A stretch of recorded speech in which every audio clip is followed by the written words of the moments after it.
6 अपराधों से बच जाए जो भक्तों के प्रति होते हैं। भक्त के ये 6 अपराध तुम्हारी भक्ति को ढक देंगे। पहला, किसी भी महात्मा के वास निरूपण पर जो हम निंदा करने लगते हैं, हमारी सामर्थ्य नहीं कि हम क्या जाने वो कैसे रह रहे हैं। महाप्रभु चैतन्य देव एक दिन कीर्तन में बहुत उल्लसित होकर उन महापुरुष का नाम ले रहे थे, बार बार नाम उच्चारण कर रहे थे। हमें नाम विस्मरण है। बहुत सुंदर पोशाक महंगी महंगी पहनते थे, पान पाए, इत्र लगाए, फुलेल केशों में सजाए। बहुत वर्ष हो गए पहले चैतन्य महाप्रभु के पावन चरित्र का पठन किया था, इसलिए स्मृति नहीं उनका नाम, उनके नाम का। पुंडरीक विद्या, हाँ यही नाम था, पुंडरीक विद्या। तो गदाधर आदि जो भगवत महाप्रभु के पार्षद थे, उन्होंने सोचा कि जब महाप्रभु भाव में ऐसा उनका नाम उच्चारण कर रहे हैं तो कोई वीतराग बड़े परमहंस महापुरुष होंगे, चलो उनके दर्शन करने चलते हैं। तो पता चला कि अमुक जगह वो आए हुए हैं। वहां तो देखा बहुत सुंदर पलंग, दुग्ध फेन जैसा, ऊपर से गद्दे के ऊपर चद्दर और गिरदा लगे हुए हैं, और केस जो फुलेल से ऐसे सुगंध आ रही, पान खाए। तो गदाधर जी के मन में आया कि इतना विलासितापूर्ण जीवन और ये भगवत भक्त हो सकते हैं, संशय हुआ। तो एक जो महाभागवत साथ गए थे, तो उन्होंने भगवान श्री कृष्ण की रूप माधुरी का भरा हुआ श्लोक गान किया। जो ही श्लोक सुना हुंकार मारी, और धूल धूसरी, हा कृष्ण हा कृष्ण। और वो सब जो अब उनकी समझ में आया कि अरे महाप्रभु जो बोल रहे थे परम सत्य, वो प्रेम के अष्ट सात्विक भाव संवरण होना मुश्किल हो गया। अश्रुधारा नाक बह रही, धूल धूसरी थी। गदाधर जी ने चरण पकड़े और कहा मेरे से भारी अपराध बन गया। ऐसे महापुरुष के बाहरी स्वरूप को देखकर हमारे अंदर अश्रद्धा हुई थी, दोष दर्शन हुआ था, क्षमा चाहता हूं। कैसे क्षमा हो? तो शिष्यत्व स्वीकार किया था, चरित्र में ऐसा पढ़ा था। किसी भी भक्त या महात्मा के वास निरूपण, वेश निरूपण की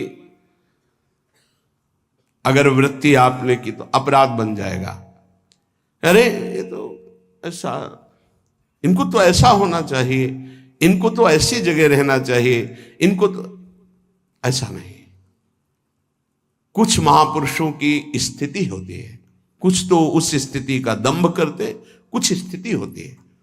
हम क्या जाने कौन स्थिति में कौन दंभ कर रहा है।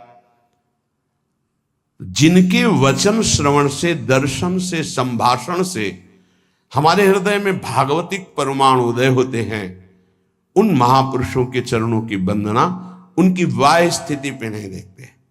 हो सकता है सोने चांदी के सिंहासन पर बैठे हो, छत्र हो, चंवर डुल रहा हो, और स्थिति ब्रह्माकार है, स्थिति भगवदाकार है, कैसे पता चलेगा?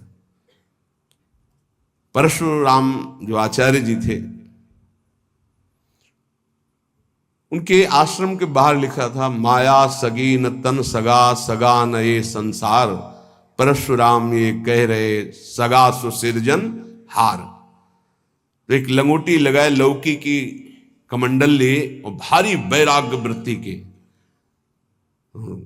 अंदर गए और कहा ये श्लोक किसका लिखा हुआ है? दोहा। तो उनका गुरुदेव का कहाँ है? तो गए देखे गिरदा लगा हुआ, छत्र लगे हुए परशुराम देवाचार्य जी महाराज। तो उनका महाराज आपका श्लोक लिखा हुआ है? बोले हाँ। तो बोले केवल लिखा हुआ है या है आप में? क्योंकि उनको गर्व था कि मैं लंगोटी लगाए लौकी का, और ये तो वैभव संपन्न महात्मा है। तो बोले लिखा है माया सगी न तन सगा, सगा न ये संसार। आपने कहा सगा जो सृजनहार, हम तो सब माया ही देख रहे हैं। उनका आपका इशारा क्या है? बोले जब सृजनहार सगा है तो फिर माया क्या? बोले चलो आपने समझा दिया, बड़ी कृपा। चल दिए। बोले कहाँ चल दिए? बोले जहां ले चलो आप। वो स्थिति प्रज्ञ महापुरुष थे, चल।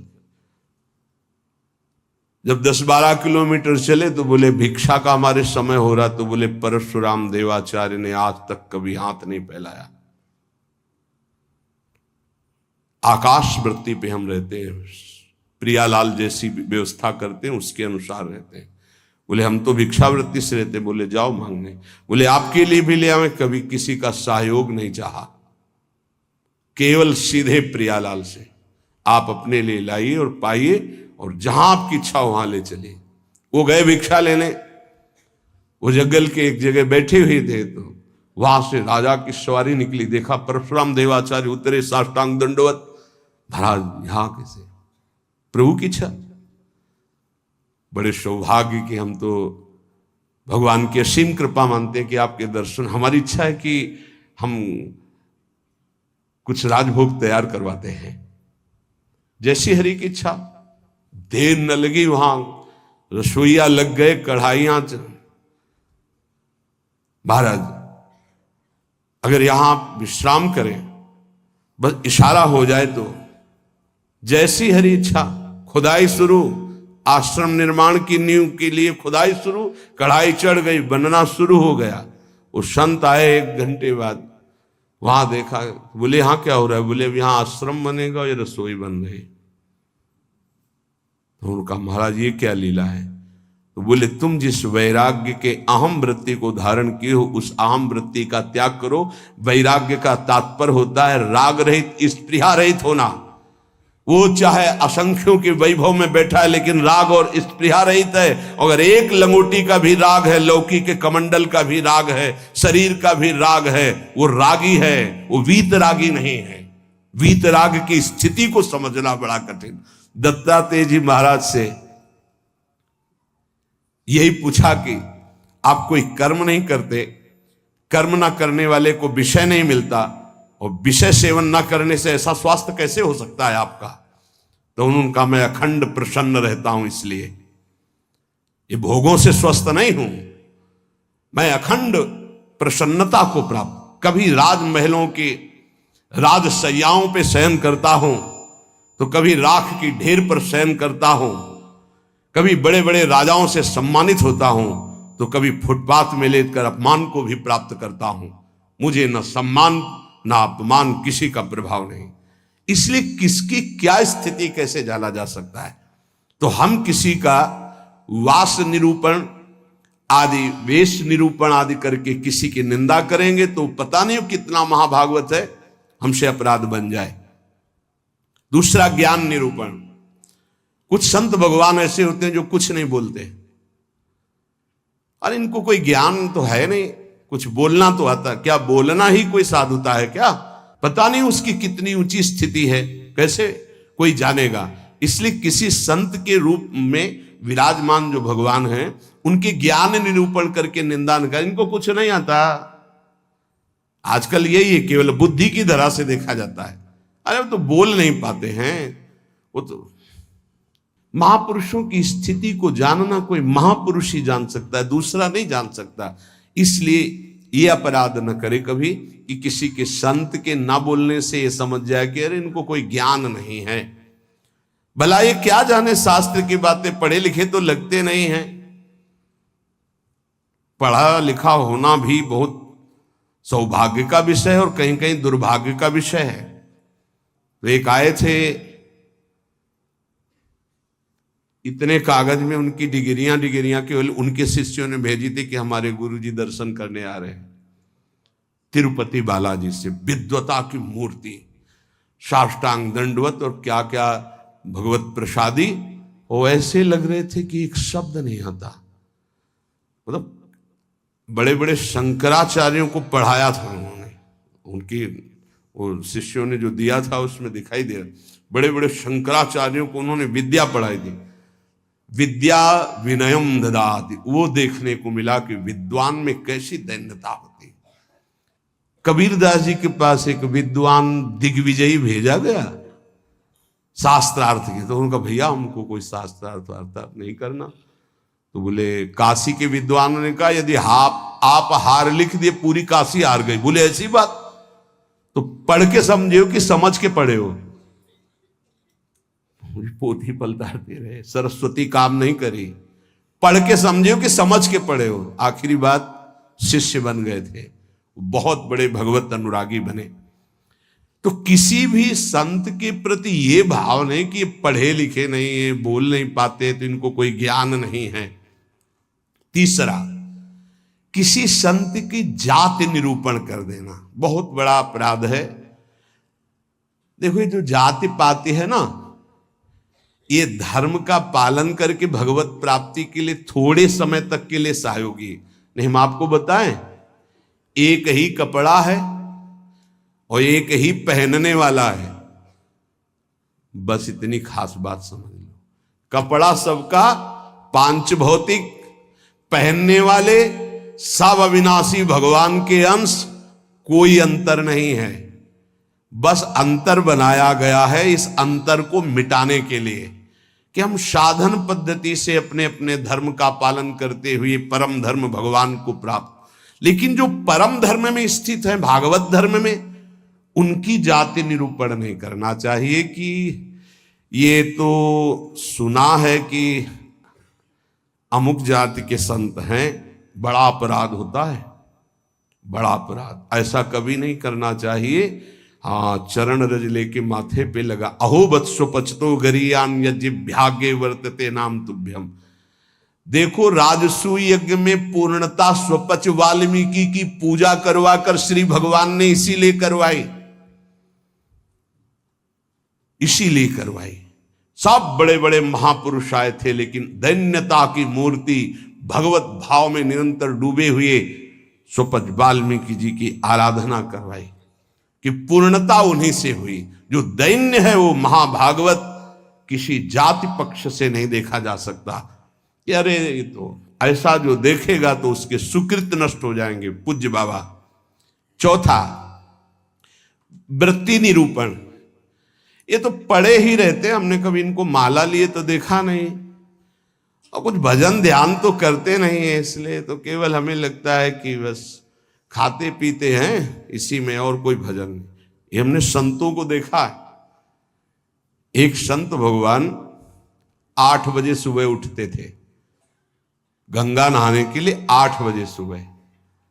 पर वो एकांत में, तो लगता 8 बजे सुबह गंगा स्नान करते हैं, प्रायः 3 बजे स्नान हो। तो एक दिन जिसमें वो शयन करते थे उसमें गए, काफी बड़ा था, एकांत में आसन की। आज इनकी वृत्ति देखेंगे क्या है। बहुत ही गंभीर मुद्रा में वो रहते थे, पर प्रायः पूरे आश्रम में था कि ये प्रमादी हैं, ये सोते रहते हैं। 11 बजे तक उनको जगते पाए हम। जहां सब लेटे उनको उठ के बैठ गए, वो लेट गए थे, उठ के बैठ गए। 3 बजे तक बिल्कुल एक आसन पर, 3 बजे फिर लेट गए, 8 बजे सुबह। संतों को जानना बड़ा कठिन है, उनकी क्या दिनचर्या है, वो कैसे भाव में रहते हैं। केवल बाहरी व्यवहार देख करके उनकी निंदा कर देने से सुकृत नष्ट हो जाएंगे, भक्ति ढक जाएगी। स्वरूप निरूपण। ये महात्मा में तेज तो है नहीं चेहरे में, ये तो ऐसे ही मालूम देते हैं कोई साधु तो नहीं, क्योंकि चेहरा नहीं बता रहा है। नहीं, ऐसा नहीं है। अगर महात्मा की पहचान करनी तो तुम्हें महात्मा होना पड़ेगा। महात्मा बनकर ही महात्मा को पहचाना जा सकता है, दूसरा नहीं पहचाना जा सकता। बाहर से किसी के रूप को देखकर थोड़ी तुम जान सकते हो कि रूप तो आप गौर से देखिएगा, किसी किसी के मांस भक्षण करने वाले का भी चमकता रहता है। मलाई रबड़ी खाने से भी रूप चमकने लगता है, थोड़ा सा संयम रखे तो उससे भी चमकने लगता है। अब वो महात्मा किस कोटि का भजन कर रहे हैं, कोई रूप से थोड़ी महात्मा का लेना देना होता है। अब श्रीधर बाबा की छवि जब लगे तो आप देखना, लंगोटी है, हड्डी हड्डी दिखाई दे रही, गाल चिपकी हुई, आंखें धसी हुई। आपको पता है, खुद देखे हुए हैं कि 24 घंटे भजन में मगन। तो किसी महात्मा के रूप को देख करके ऐसा कोई रूप निरूपण करेगा तो उससे अपराध लग जाएगा। और प्रायः ये ध्यान नहीं दिया जाता ऐसा। धातु निरूपण, भगवत विग्रह पाषाण का है कि ये धातु का है, सामने पूछे ये पत्थर के भगवान है कि इसमें अष्ट धातु के। घोर अपराध बुद्धि। भगवत विग्रह सामने नहीं, भगवत विग्रह साक्षात अर्चावतार भगवान है भाव उसमें। ये नहीं कि सामने जाके पूछे संगमरमर के बने हुए कौन सी धातु के बनी हुई भगवान है, ये अपराध। धातु निरूपण भगवत विग्रह या भगवत भक्त के पास, जैसे वैराग्य में धातु स्पर्श निषेध किया गया है, या तो सन्यास में नारियल का पात्र और वैष्णव जनों में रज का पात्र। धातु के पात्र के प्रयोग का निषेध है वैराग्य में। लेकिन जो महापुरुष हैं, मान लो उनको सोने की थाली में पा रहे हैं, उनकी क्या स्थिति है। अब हम देख करके अपने वैराग्य का वहां भाव थोपे, वो स्थिति उनकी क्या है। वैराग्य का भाव थोपे तो फिर अपराध बन जाएगा। किस स्थिति में कौन महापुरुष है जानना मुश्किल है। सबको भाव से नमस्कार करके हम अपने भाव को सुरक्षित रखते हैं। तो वास निरूपण, ज्ञान निरूपण, जाति निरूपण, वृत्ति निरूपण, स्वरूप निरूपण, धात निरूपण। वृत्ति निरूपण में ये भिक्षावृत्ति तो करते नहीं, केवल भंडारा खाते हैं। आपको क्या पता किसकी क्या स्थिति है, वो कैसे। संतों की लीला भगवान जानते हैं, या तो वो संत जना दे तो जानने में। अपने लोग इसकी परवाह करते हैं क्या। कहीं कौन से अपराध ऐसे बन जाते हैं जो हृदय को कठोर कर देते हैं। इसलिए शांत। ब्रज में मुझे एक महात्मा मिले थे, उन्होंने मुझे कुछ उपदेश दिए। मैंने उड़िया भाषा में अपनी डायरी में लिखे थे। उन्होंने उपदेश दिए कि अगर ये आपके अंदर भाव आ जाएगा, लक्षण आ जाएंगे, तो आपको भगवान अपनी तरफ से आके दर्शन दे देंगे। बड़े महात्मा थे, तो बाबा ने उड़िया भाषा में अपनी डायरी में लिखा था, उसका हिंदी लिपि में यहां वर्णन है। पहला, भजन करते हुए अपने को सबसे दीन मानना। अपने आप भगवत साक्षात्कार हो जाएगा। भजन करते हुए अपने को सबसे दीन मानना, इससे कोई अपराध ही नहीं बनेगा, कोई अपराध नहीं बनेगा। लिख लेना चाहिए। भजन करते हुए साधक को अपने को सबसे दीन मानना, सबसे। आदेश त्रणादपि सुनिचेन। दूसरा, किसी से भी कपट पूर्वक वार्ता व्यवहार ना करना। निष्कपट व्यवहार करने में क्या जाता है। अपने भगवत मार्ग के पथी के, चाहे गृहस्थी हो चाहे विरक्ति हो। कपट का मतलब होता है अंदर कुछ और है, बाहर आप कुछ और दिखा रहे हैं। ये नहीं होना चाहिए। जो अंदर वो सीधे बाहर, जो बाहर बोल रहे हैं वही आपके अंदर चलना चाहिए। मोहि कपट छल छिद्र न भावा, भगवान कहते हैं। तो कैसे दर्शन दे देंगे आप कपट पूर्वक व्यवहार करते। निष्कपट व्यवहार, कपट पूर्वक व्यवहार ना करना, ये दूसरा। तीसरा, अपनी जिह्वा से कभी असत्य भाषण ना बोलना। इसका बहुत नारायण स्वामी जी ने भी इस पर बहुत जोर दिया था कि जिस जिह्वा से नाम जप करते हो झूठ नहीं बोलना चाहिए, तभी नाम सिद्ध होगा। नाम तभी सिद्ध होगा। नाम सिद्ध होने का तात्पर्य बिना प्रयास के चले। ये सत्य भाषण भगवत स्वरूप है। सत्य बोलने से बढ़कर कोई पुण्य नहीं संसार में, और झूठ बोलने से बढ़कर पाप नहीं। नहीं असत्य सम पातक पुंजा। चौथा, जो तुम्हारे सामने आवे और तुमसे बात करे या दृश्य दिखाई दे, उसे तत्काल पहले मन से प्रणाम करो। बिना प्रयास के भगवत साक्षात्कार हो जाएगा। चराचर जगत में जो तुम्हारे सामने, जैसे कोई व्यक्ति आया है तो राधा वल्लभ लाल जी आपकी जय हो, अंदर से मेरे प्रभु अब बात करो। कोई भी कुछ भी, पहले प्रभु ये वस्तु पहले नहीं थी, प्रभु थे और ये बाद में नहीं रहेगी, प्रभु ही रहेंगे। तो वर्तमान में हम वस्तु के अंतर्गत प्रभु को देखते हैं। पांचवा, ना मेरा तन है, न मेरा मन है, न मेरा धन है, न मेरे प्राण है, ये मैंने सब कुछ प्रभु को समर्पित कर दिया। धैर्यपूर्वक देखिए। अब आपको क्या चिंता रह गई? जब तन प्रभु को दे दिया, मन प्रभु को दे दिया, अपना सर्वस्व प्रभु को दे दिया, तो बोले इसका फल क्या मिलेगा? ये यथा माम प्रपद्यन्ते तास तथैव भजाम्यहम्। प्रभु अपना सर्वस्व आपको दे देंगे, अनुभव में आ जाएगा। प्रभु अपने आप को दे देंगे। अति उदार, करुणा वरुणालय प्रभु। अगर आप थोड़ा सा भी अपनापन करेंगे तो उनका थोड़ा सा अपनापन बहुत बड़ा होता है। अपने तन मन धन सर्वस्व पर अपना अधिकार न करके अपने प्रभु का अधिकार। छठवां, एकमात्र पूर्ण श्रद्धा अपने आराध्य देव में, मेरी लाडली, मेरे प्रियालाल। सातवां, सदैव पराधीन रहना। अगर गुरुदेव के अधीन हो, इष्ट देव के अधीन हो, तो माया तुम्हें अधीन नहीं कर पाएगी। अगर इष्ट देव और गुरुदेव की अधीनता स्वीकार नहीं करोगे तो माया अधीन कर लेगी। हमेशा अपने को पराधीन देखना कि मैं स्वतंत्र नहीं हूं, ये तन मन प्राण इष्ट देव गुरुदेव को समर्पित है, मैं वही करूंगा जो आज्ञा कर रहे हैं, उनके विपरीत नहीं कर सकता। अब आप देखो, विपरीत करते हो कि आपको याद आता है कि मेरा शरीर गुरुदेव की धरोहर है, मैं इसके द्वारा कोई अनाचार दुराचार कोई गलत चेष्टा, मेरा मन गुरुदेव की धरोहर है, इष्ट देव की धरोहर है, इससे हम गलत चिंतन नहीं कर सकते। मेरा धन गुरुदेव की धरोहर, इससे हम गलत व्यवहार नहीं कर सकते। मेरे प्राण गुरुदेव को समर्पित, इसलिए हर श्वास मंत्र जपेंगे, बिना बुलाए भगवान दर्शन दे जाएंगे। आठवां, आराध्य देव के सिवा अपना कोई नहीं है, ये हृदय में बैठा लेना। अपने वास्तविक है तो आराध्य देव ही अपने हैं। नवां, अपने आराध्य देव के अनन्य चिंतन के सिवा और कोई चिंतन ना होने पावे।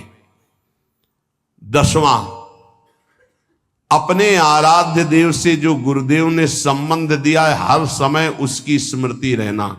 क्या रहती स्मृति?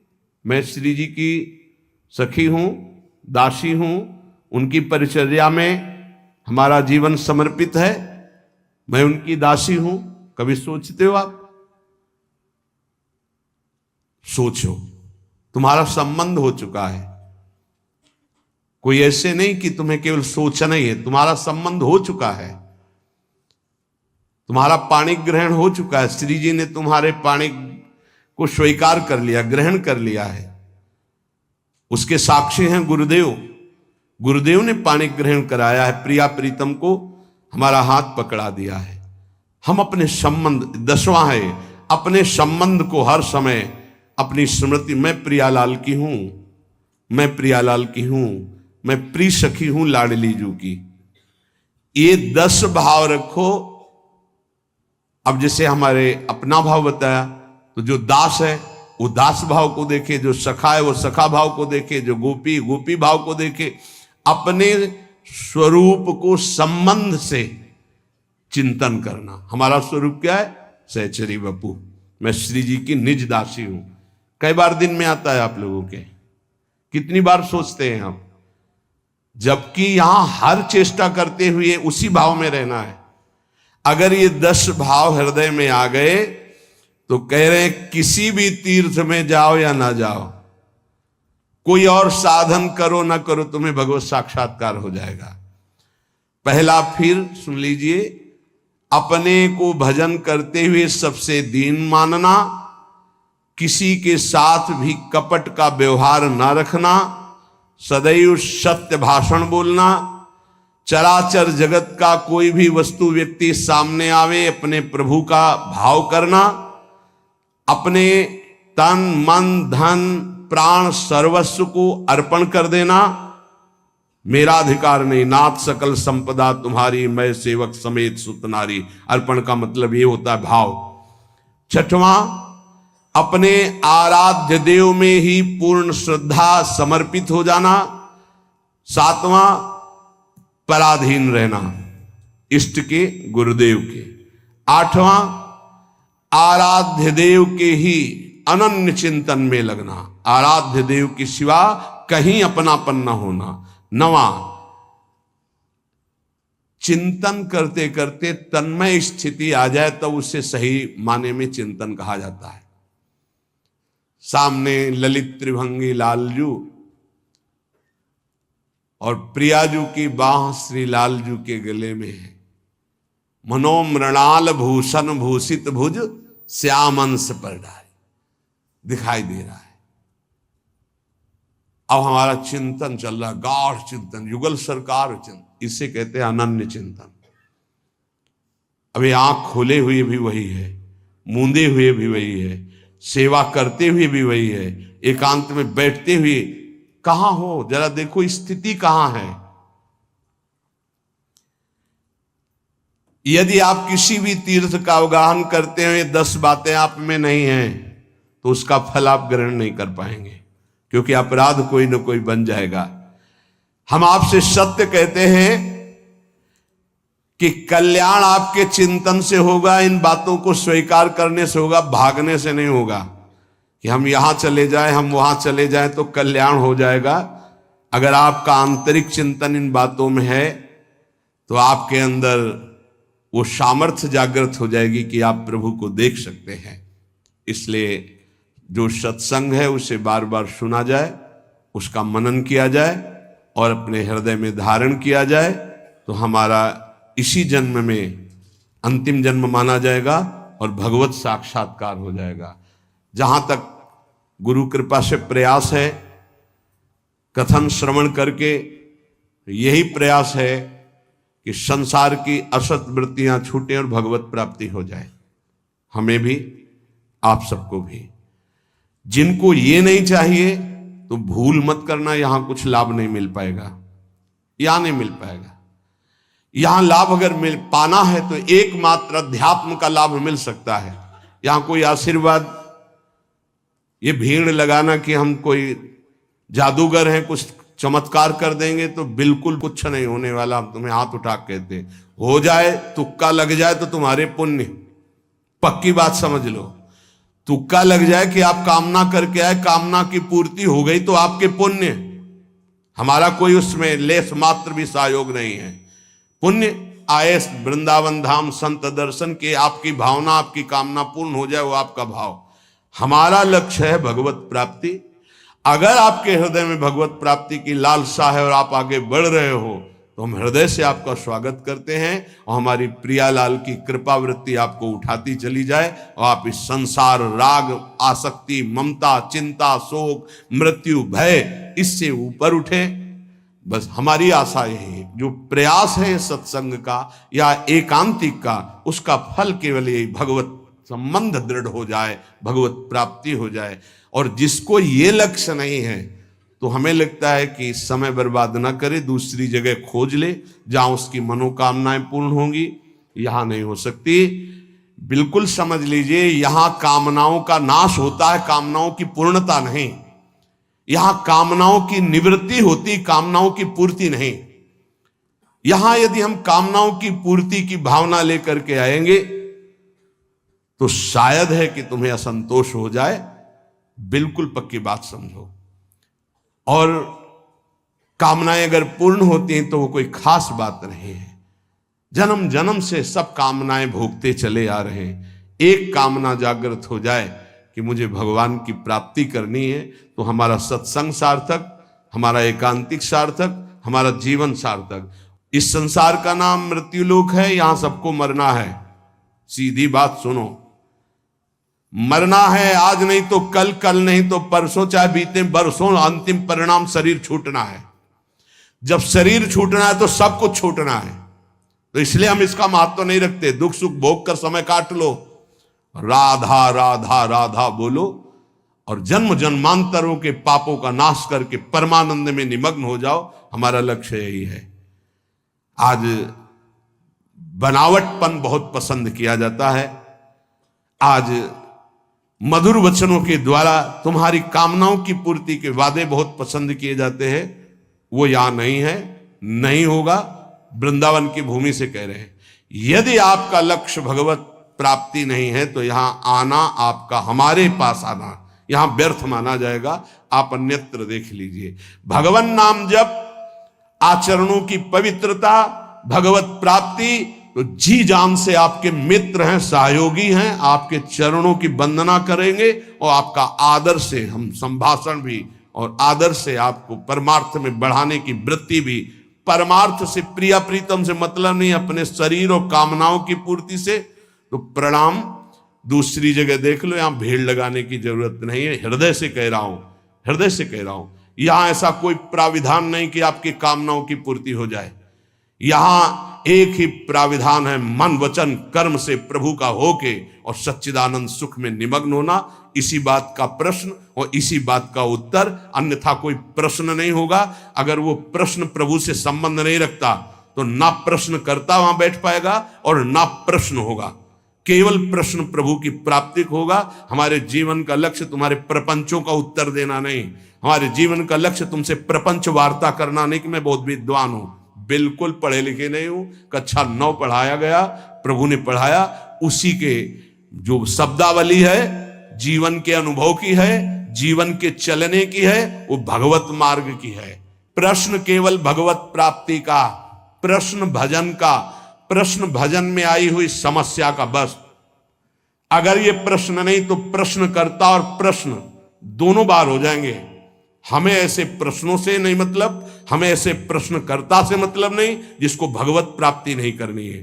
यह हमारा मार्ग ऐसा नहीं, खिलवाड़ का मार्ग नहीं, केवल भगवत प्राप्ति का मार्ग है। और शुरू भी इसी बात से किया था। जो बात अभी निकल गई, अगर वो टेप हो गई और हजारों बार हजारों लोगों को सुनने में आएगा तो उनका मंगल होगा, बस इस बात से।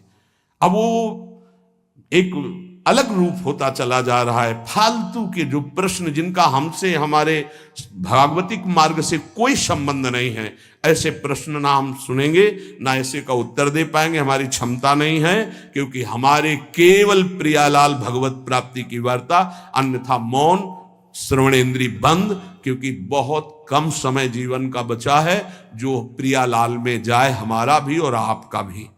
पता नहीं है कौन सी श्वास आखिरी हो। व्यर्थ के प्रपंच में समय नष्ट करना यह बर्दाश्त नहीं। इसलिए भगवत प्राप्ति के मार्ग में चलने वाले उपासकों का स्वागत है। जो हृदय में है, जो गुरुदेव प्रताप है, उसमें साझा है आपका। यदि भगवत प्राप्ति नहीं तो राधा वल्लभ श्री हरिवंश, भीड़ लगाने की जरूरत नहीं। हम अयोग्य हैं, हम आपकी कामना पूर्ण नहीं कर सकते, हम आपके प्रपंचों का उत्तर देने लायक नहीं हैं। आप कहीं और स्थान देख लीजिए। श्री राधा वल्लभ लाल की।